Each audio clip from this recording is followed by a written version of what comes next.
All right, we are back working on the single turbo GTO build. I went ahead and got this manifold sandblasted, so it's not all crusty no more, ready to weld and paint and look nice, hopefully. Got V-band clamps here. This is a 2 1/4 inch, just mild steel to go with the mild steel manifold.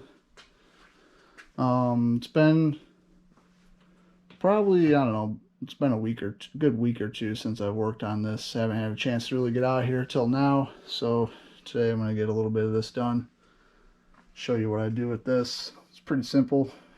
Just get rid of these studs and weld V-band right onto there. Got plenty of meat there to weld onto, so get going with that. Alright, so I got this thing all tacked up. Put some kind of longer tacks on there.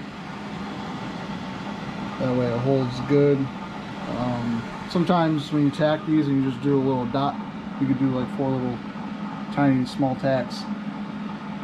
And you get, like, especially if you don't heat the manifold a little bit, like warm it up just a tad, they'll kind of like try to pop off as you're welding.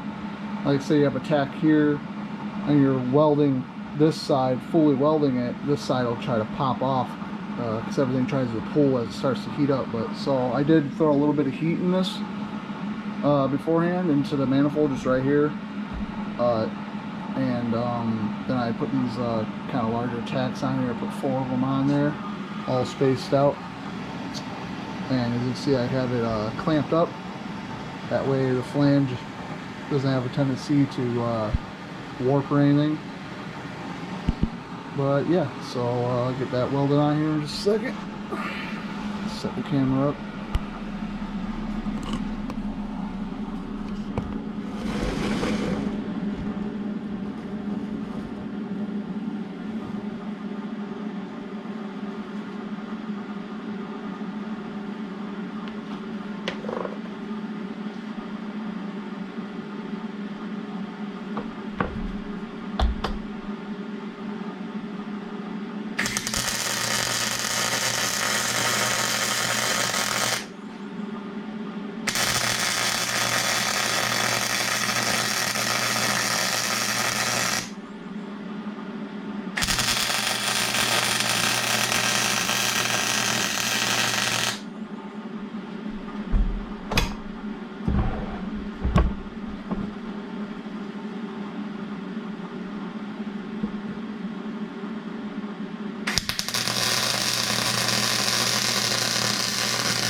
So yeah, you see, got that all welded up there.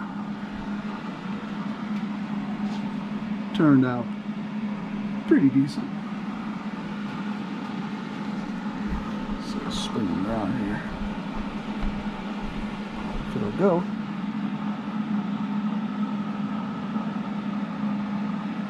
yeah, that's pretty much it. And as you can see, the 2 1/4 is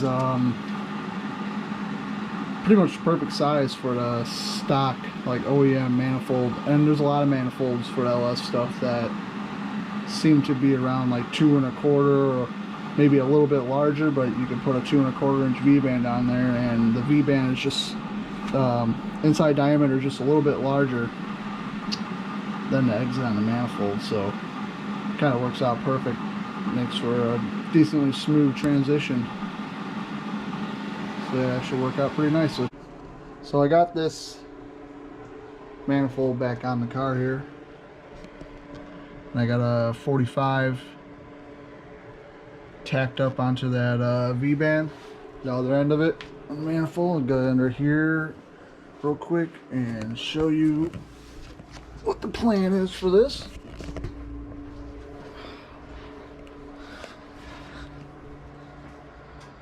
So there's that right there. I left it loose so I could, you know, kind of maneuver it around. And I cut this guy here. And I'm thinking do something like that right underneath the bell here,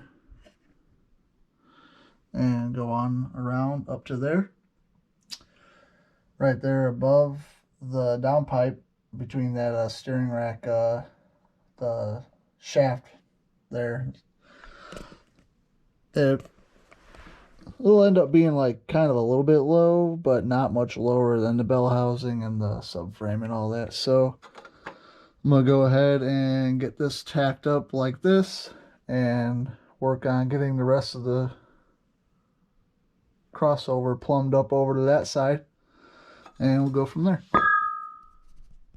Alright, back under the car here. As you can see, I got the 45 on the V-band coming to another 45 right here, and 45-ish bend. I don't think it quite was. I had a few ones that were like in between, like a 35 or 30 degree and then another 15 degree bend. I had some random stuff kind of sitting around, but as you can see here, I got it to hug up pretty close to the transmission, right behind the bell housing, and it should give a decent amount of ground clearance. It's maybe an inch lower than the subframe, so I mean, if you're gonna hit the subframe, you're gonna be messing some way worse stuff up than this crossover here. So I don't think that will ever be a problem, even just hanging down a little bit lower than this as it is. And I had another piece tacked on here before I came under here to film this, and see, I got one more 45 here left. I took the piece off. It was like a 15 degree bend that was on here, and brought it over about right here. I took it off because I thought maybe this would be better if I went with the 45 right here. Try to get it to go up above that downpipe like that. But what I ended up doing was, which I'll show you right now. Climb out of here real quick. I ended up, this is the piece that I had on there that I cut off. It's like a 15 degree mandrel bend. I'm gonna end up putting that back on, I think, because it looks a little bit like it's gonna run a little bit better than the 45 would. So that's gonna go back on there, and then I cut this. This was a 180, like one of these guys right here. I cut it right down the middle, so I had two 90s, but then I chopped this piece off as well, and this could be used later on for a nice pie cut or something, so hang on to that. So I'm like not quite a 45, and it's not quite a 90. It's somewhere in between. It's whatever you want it to be at that point, but it looks like it's gonna work out. So I'm gonna go back under there, tack this 15 degree bend here back on there, and then this one's going to go on into that, and I'll show you that here in a minute once I get them tacked on there. And it looks like it's going to work out perfect and route right above that downpipe, so we'll see here in just a second. So those ended up working out perfect. I put the 15-degree like bend here that I originally had back on here, and like I said, it looked like it was gonna end up being perfect with this this 90-45 degree ish bend that I kind of cut out of that 180 manual bend. So yeah, goes right on through there. I turned the wheel a few times, or unlocked the column and grabbed the tire and turned the wheel a few times, and the knuckle clears it perfectly as it rotates. So yeah, let's see if you get, you know, all the views, all the angles, clears everything. Show you from up top how it looks coming up through there.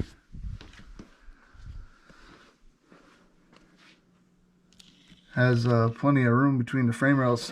It's heading towards the frame rail slightly, but I'll put a slight angle on the next pipe that goes on there to make it follow basically the down pipe perfectly.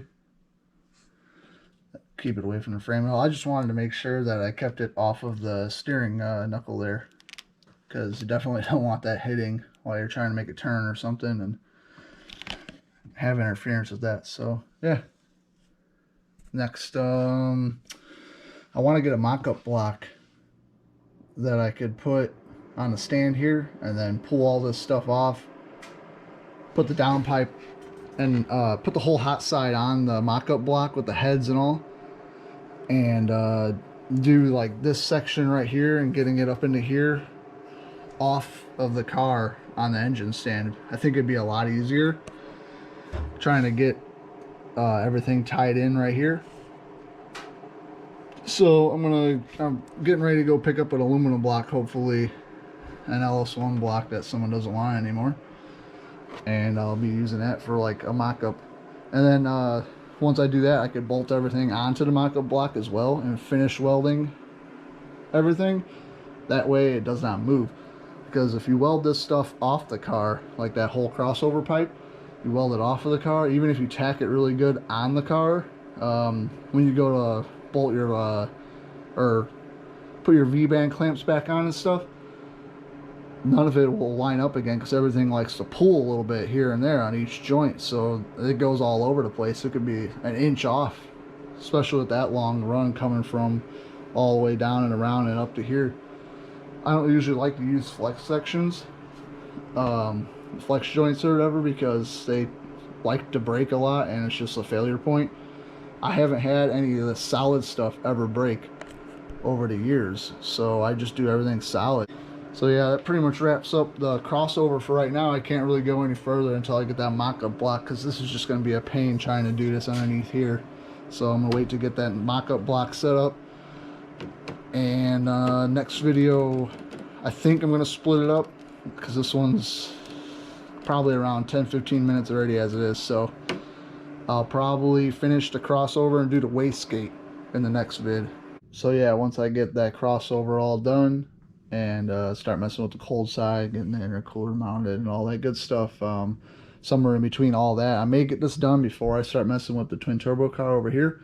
I don't know yet for sure how it's all going to work out with time wise and whatnot, but I want to mess around with this a little bit and change up the downpipes. So right now they go underneath the car and dump by the trans, but I want to just make 290s come off the turbos and run no hood, and do that for the Cletuson cars coming up in Indy.